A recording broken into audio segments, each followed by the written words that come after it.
Want to know one of the most misunderstood secrets about what truly turns women on? It's not your bank account. It's not the cut of your jawline. It's not your pickup lines, your playlist, or even your bedroom skills. It's something quieter, simpler, deeper. It's boundaries.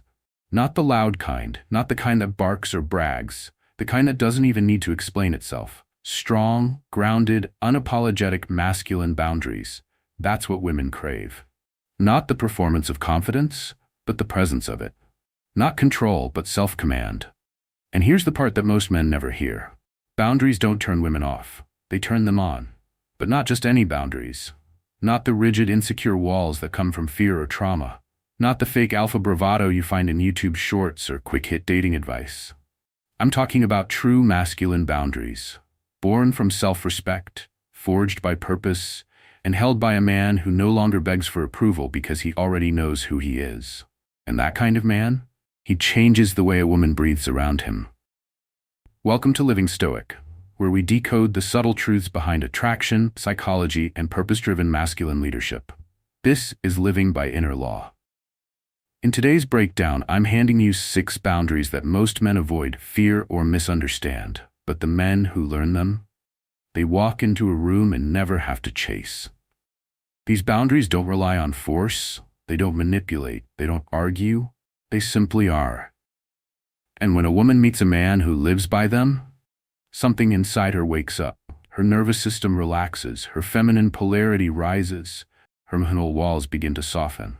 Not because you tried to impress her, but because you finally stopped betraying yourself. And stick around, especially for boundary number 6, because that one doesn't just protect your power, it reprograms her attraction loop. Not only how she sees you, but how she sees herself when she's near you. Let's begin. Boundary 1, the unavailable advantage. Your time belongs to your mission, not her emotions. This is the first and most misunderstood masculine boundary. Most men are terrified to hold it. Why? Because we've been conditioned to believe that availability equals value. That the more we respond, the faster we reply, the more we prove our care. But here's the raw truth.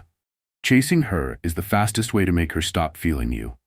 Here's what most guys do. She texts, they reply instantly. She calls, they drop everything. She asks to hang out, they clear their calendar. And what happens? That magnetic energy you felt in the beginning starts to fade. Why? Because women don't crave a man who orbits them. They crave a man with a center of gravity so strong they want to orbit you, and that gravity is built from time ownership. When a man owns his time, he's not cold. He's not playing games. He's simply rooted in purpose. His schedule has meaning. His calendar is full, not of distractions, but of direction. And you know what happens? Instead of chasing her, she starts wondering, where does he go when I'm not around? Who is he when I'm not texting him? What's he building that makes him this focused? That mystery? That tension? It's not disinterest. It's the spark of polarity. Availability is a double-edged sword. If she feels like you're too easy to access, she assumes your energy is unclaimed. She begins to unconsciously think, if he's this available for me, how available is he for other women? For distractions?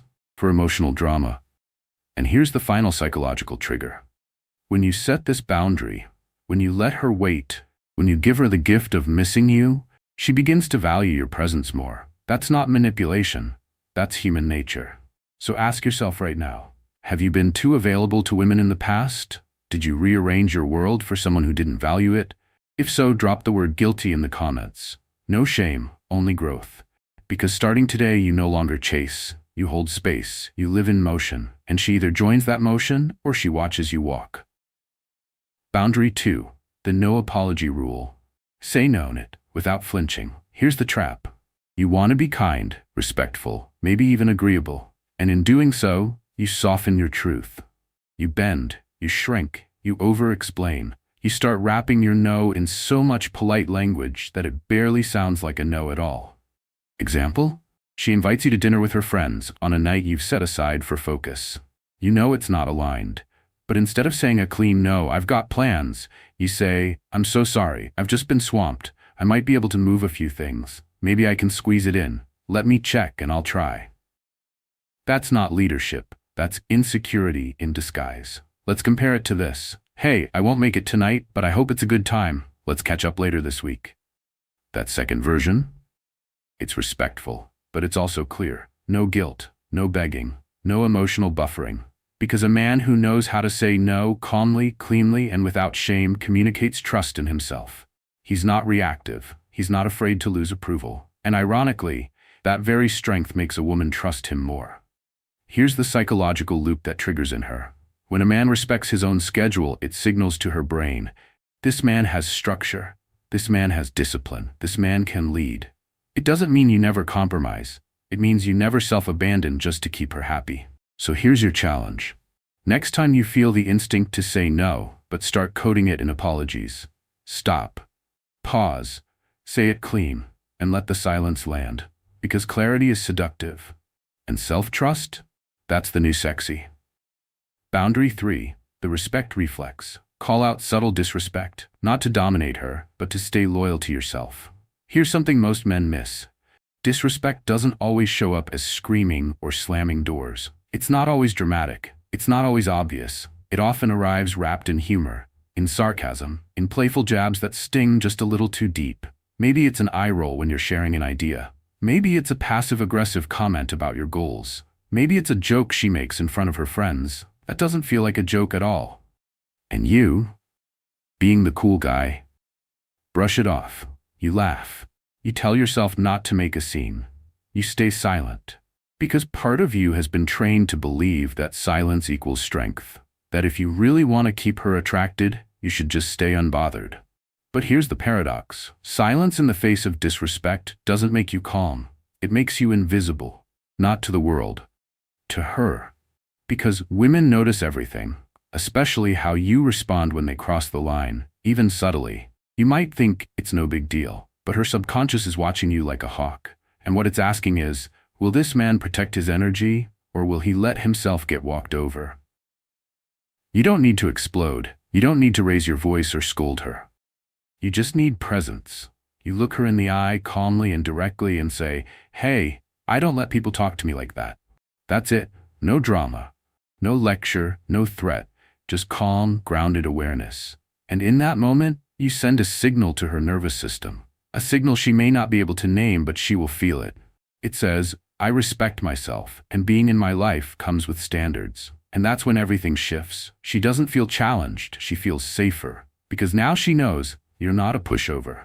You're not fragile. You're not afraid to speak truth, even if it risks discomfort. And that's the moment she begins to lean into her femininity. Because she just met a man who can hold a frame. Let me ask you something.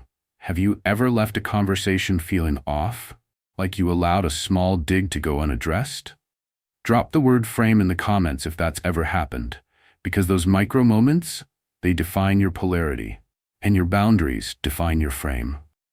Boundary 4. The calm test. Don't react to her emotions. Lead her through them. If you only remember one principle from this entire message, make it this. A woman will test your emotional center long before she trusts your emotional depth. Read that again. She wants to know before she opens her heart to you, before she melts into your arms, before she reveals her softness, whether or not you're a man who can stay composed in the fire. So what does she do? She teases. She pushes. She throws out a comment that stings just enough to see if you'll flinch. Maybe she says, wow, you're really full of yourself, huh? Or you probably say that to all the girls. Or, that's cute for someone who thinks he's a leader. And most men? They fold. They get defensive. They try to explain. They try to prove they're different. But here's the trick. She's not looking for you to pass a logic test. She's watching your emotional response. Because if you react, if you scramble to justify yourself, she feels it in her gut. This man can't handle the storm. He doesn't know who he is. But the grounded man? He breathes, he smiles, and maybe he says something like, that's cute. You always test men this fast? Now you've flipped the script. You're not defending yourself. You're not chasing her approval. You're leading the emotional tone of the conversation. And that's where attraction lives. Because emotional control isn't about being cold. It's about being centered. When a woman feels like she can't rattle you, she relaxes. She steps out of her masculine edge. She drops into her feminine energy because she realizes she doesn't have to lead the moment. You've got it. This is how you pass the calm test. Not by suppressing emotion, but by mastering it. And when she sees that, she begins to wonder, what else is this man unshakable about? And that curiosity, that awe, that's where long-term attraction begins. Boundary 5. The authority silence. Stop explaining. Start deciding. Let's get honest. How many times have you caught yourself over-explaining, typing out long texts just to soften a decision, repeating your reasons to her over and over, hoping she understands, trying to make your no sound like a maybe, so she doesn't feel bad? But here's the Stoic truth. Every time you explain too much, you're not being clear. You're leaking power. You're not clarifying. You're seeking permission. Even if your words sound confident, the energy underneath is, please don't be upset with me. Please still like me. Please see me as a good man. Let's make this real. Imagine you had to cancel plans. Now listen to how most men say it. Hey, I'm really sorry, but I don't think I can make it tonight. Work's been insane. I haven't slept. I feel guilty. I know we were looking forward to it. I just need to rest. Hope that's okay with you. Let me make it up to you. Sounds polite, right? But energetically, that's a man asking for approval. That's a man tiptoeing around his truth. Now compare it to this. Can't make it tonight? Let's catch up later this week. That's it. No fluff, no guilt, no justification, just reality. Here's what this boundary teaches. Your decisions don't need an emotional sales pitch. They just need to be owned. A man who trusts his choices doesn't explain them endlessly. He communicates clearly, then stands still. That silence, it's where your authority lives. Women don't crave a man who pleads to be understood. They crave a man whose decisions come from certainty, not fear. Because that silence says, I don't need your permission to be in alignment with myself. And when she feels that, she doesn't get mad. She doesn't walk away. She leans in. Because finally, she feels like she's with a man who knows who he is. So remember this mantra. Say less. Mean more. Stop trying to be agreeable. Start being grounded. Let your decisions be brief, honest, and unwavering. Let your presence speak what your mouth doesn't have to. That's how a man earns respect, not by apologizing for his truth, but by embodying it. Boundary 6. The mission first code. She joins your world. She doesn't become it. This one flips the entire dynamic upside down. Because most men, even high-achieving men, get it wrong. They meet a woman they're excited about, and they pause their mission. They stop grinding. They stop waking up early. They stop building momentum. Everything starts revolving around her, her schedule, her needs, her mood, her approval. And at first, she may seem to like it. She texts you, you reply instantly. She wants to hang, you cancel your gym. She says jump, you ask how high.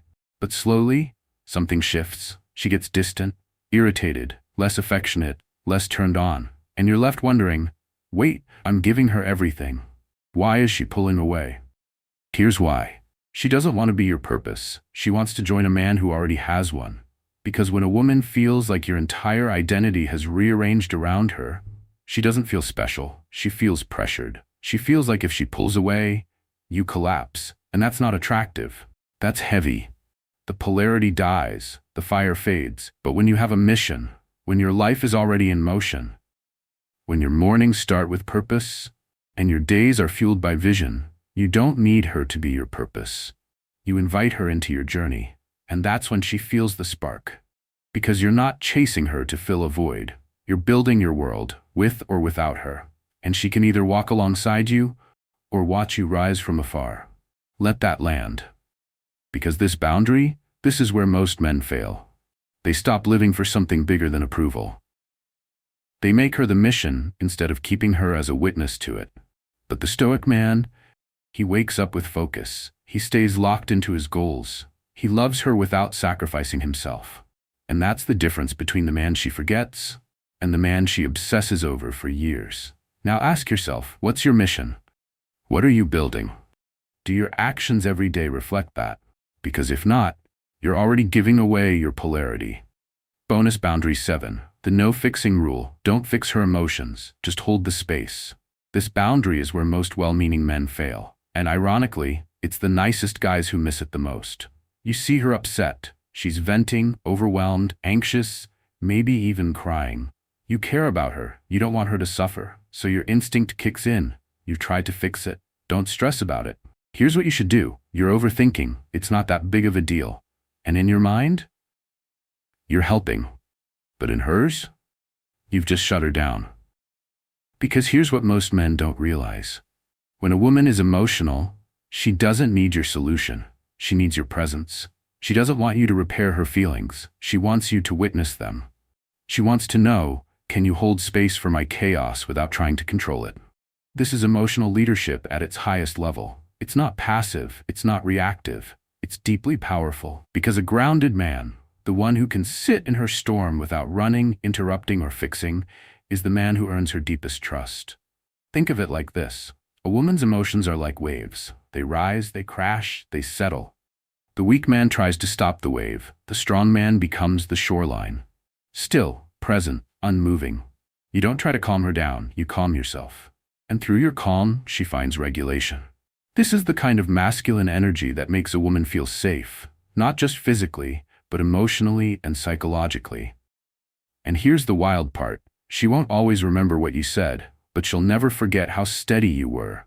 Because the man who doesn't try to fix her feelings, but simply feels with her in silence, that man becomes her anchor. You become the one she reaches for. Not because you have the answers, but because you don't flinch when she's raw. So next time she's emotional, don't rush, don't rescue, don't explain. Just breathe, stay close, and hold her with your energy. That's the boundary of presence. And it's more seductive than any pickup line on earth. Bonus boundary 8, the mystery principle. Protect your full story. Don't overshare too soon. In a world of instant messaging, video calls, and online deep talks, most men make one subtle but critical mistake in early connection. They overexpose themselves. They spill everything fast. The trauma, the past relationships, the financial worries, the family drama, their entire emotional autobiography, all in week 1. And here's the problem with that. It kills mystery. And mystery is magnetic. You see, the masculine doesn't always explain itself. The masculine doesn't need to. A grounded man isn't hiding, he's choosing. He's selective with who receives his depth and when. And that's what creates a sense of earned intimacy. Because when you don't tell her everything, when you let her ask, when you drop just enough to keep her curious, she leans in, she starts wondering, she starts pursuing. You create pull. She doesn't feel entitled to your story. She feels honored when you share it over time. That's the key. This boundary isn't about withholding to play games. It's about honoring the layers of your own life. Not everyone gets to see page 47 before earning page 5. Think of your presence like a well-written book. Chapters unfold when the moment is right. Not rushed, not dumped, not downloaded on day 1. And here's what this creates. An energetic difference between the man who's easy to get and the man who's worth discovering. Because women don't fall for men who over-explain. They fall for men who expand slowly. So be that man. Let her feel there's always more to discover. Let her crave the next layer. Not because you're being evasive, but because you're being intentional. The man with boundaries around his story is the man who builds attraction with time, not attention. What your boundaries say about you. Each of these boundaries, when lived, not just spoken, sends a signal. It says, I know who I am. I'm not afraid to lose someone who doesn't align with that. I'm not performing, I'm not pleasing, I'm leading. I'll never sacrifice my mission for approval again. And that kind of masculine clarity, it doesn't just attract women, it awakens something deeper within them. She starts thinking, if he respects himself this much, maybe I need to step up too. Maybe I need to meet him at his level. That's what makes a man unforgettable. Not the clothes, not the looks, not the smooth talk, but the standard, the inner law, the unapologetic self-respect that makes her feel, this is different. You're no longer chasing chemistry. You're cultivating respect. You're no longer proving your worth. You're living it, day by day, through your actions, your energy, and your boundaries. So let me ask you, which one of these boundaries hit you the hardest? Which one will you start honoring today? Drop it in the comments, and if this resonated, subscribe to Living Stoic, where we don't just talk masculinity, we embody it, where every insight is rooted in one thing, living by inner law. Until next time, hold your frame, guard your peace, and lead from within.